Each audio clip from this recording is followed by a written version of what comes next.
Hi guys, welcome back. According to reports, Apple is developing a refreshed HomePod mini with a significant performance boost thanks to an updated processor based on the S-series chips used in the Apple Watch Series 9, Series 10, and the upcoming Series 11.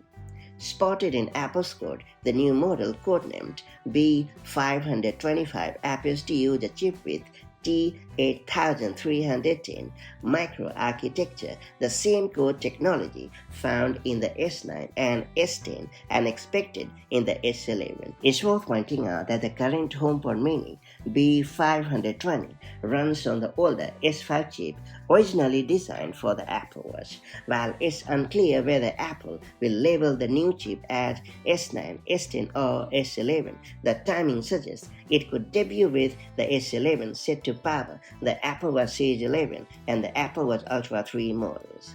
This upgrade would deliver a 64-bit dual-core CPU based on the A16 architecture, along with a 4-core neural engine offering a substantial speed improvement over the S5. And beyond the processor update, rumors point to a new Apple-designed Wi-Fi and Bluetooth combo chip with Wi-Fi 6E support and possibly new color options. The next-gen HomePod mini is expected to arrive between September and December 2025.